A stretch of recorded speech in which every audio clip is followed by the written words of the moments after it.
Hello everybody, my name is Noam Muniz, and I'm going to make a small video here to talk about getting better at playing drum set and some of the things that you can do to get there.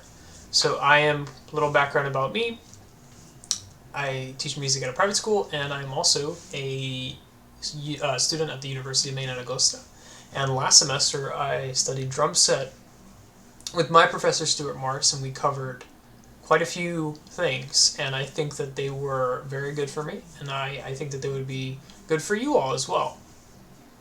So here I have a presentation that talks about general percussion. I made this myself. This presentation I've used in clinics previously. So if you look here in the studies area, this is what we're going to want to focus on, less so much about the history and heads and all that. So first thing that you want to be good at least I prioritize, is hand coordination.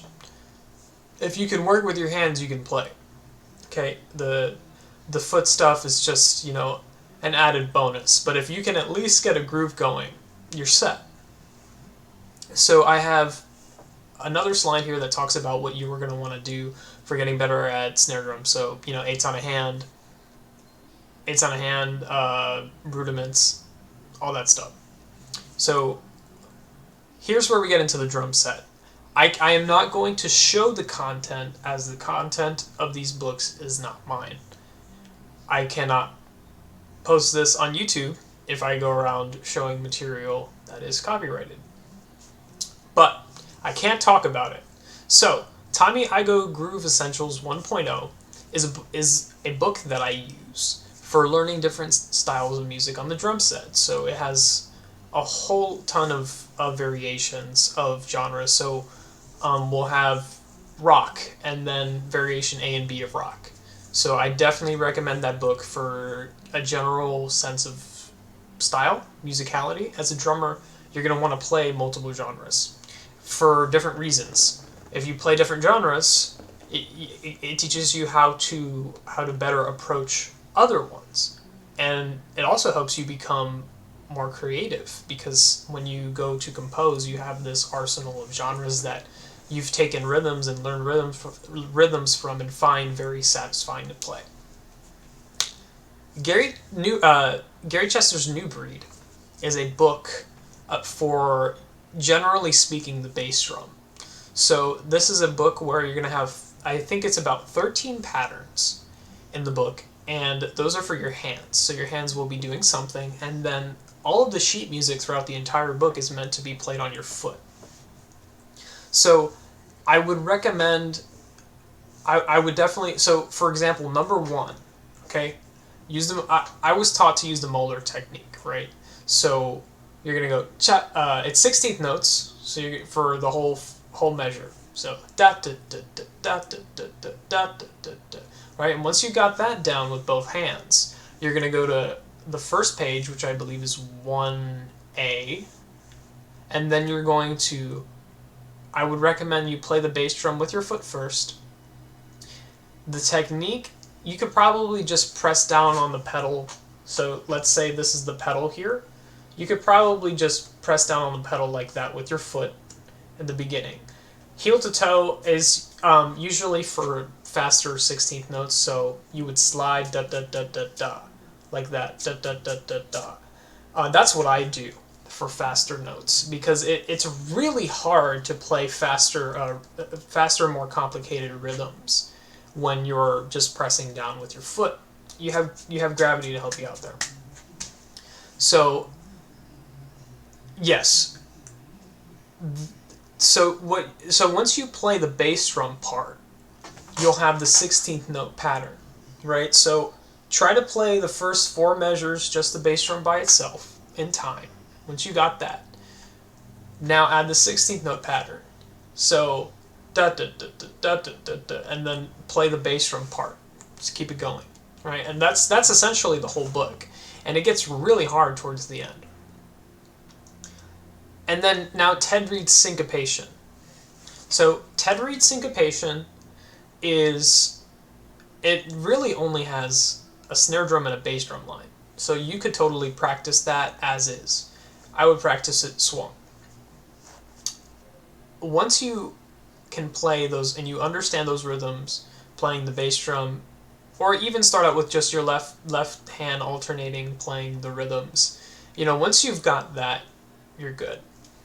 The first thing that you're going to want to do after you know how to play those rhythms with the bass drum is swing, right? So 4 on the floor, beats 2 and 4 on the hi-hat, and your classic da da da da da da da, right?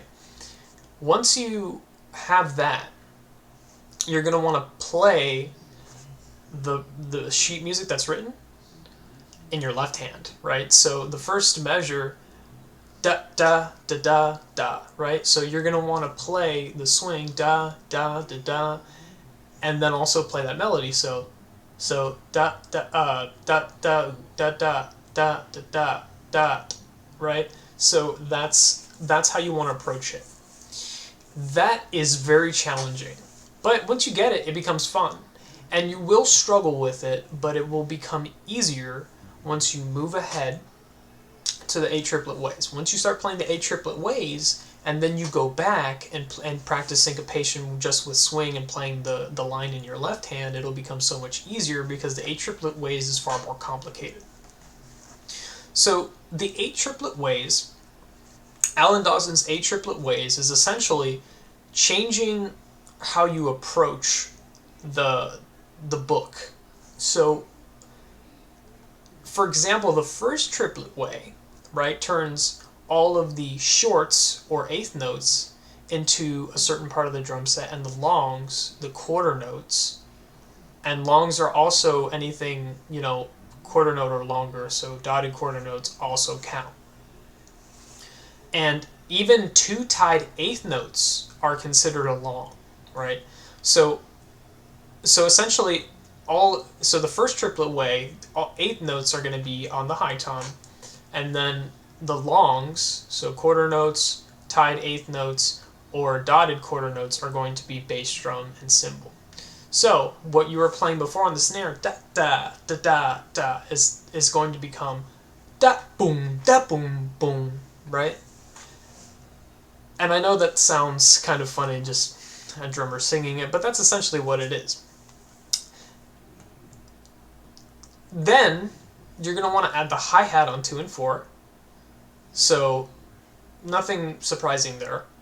And then you're going to want to fill in the triplets of that part. So you have da do,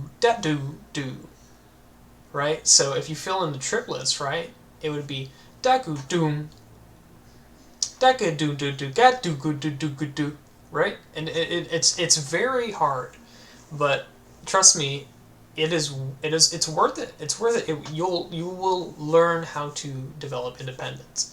Now, as you go through the book, the line will change. So instead of playing the line, you're just basically gonna alternate on different parts of the kit playing the line. So at one point it will be the hi-hat, and at another point it will be the bass drum.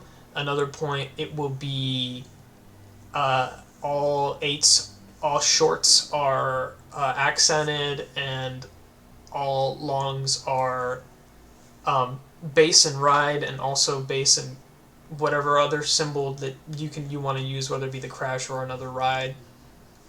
So this is what I recommend, as well as the rudimental ritual. The rudimental ritual is pretty good, although it's not written here. Really what I just recommend is the rudiments in general, but the rudimental ritual makes you kind of approach things in a different way. It's very hard. It's very different than the rudiments. The rudiments are consistent, but the rudimental ritual makes you play rudiments in a very uncomfortable way, and I think it's very good for your brain to observe those things and kind of adapt from there. So this video was just about drum set. Feel free to reach out if you have any questions about this. Now, I could make a whole ton of videos about just surrounding the kit. I could make videos talking about history. I could make videos talking about what are the best heads to be using, but that's also subjective. All right, that's more of an opinion, but um, I think that there are many things that I could talk about. But for this, I'll just leave it for like the general things that I would do to become better. Now, I'm talking about this from more of a you're already a percussionist perspective trying to become a drum set player. These studies are also good for beginners, but also very difficult. So I would recommend if you're a beginner, start out small. First, figure out, okay, what are the parts of this drum set, and try to familiarize yourself with the parts. The cymbals are labeled, right? So try to learn that. After, learn the parts, become good at hand coordination, and start listening to drummers. Listen to what drummers do. The more you hear it, the more you absorb, right? And when you're a musician and you're surrounded by, you know, good music and talented musicians in person, you're going to absorb from that. You're going to absorb and learn a lot from it. So, thank you.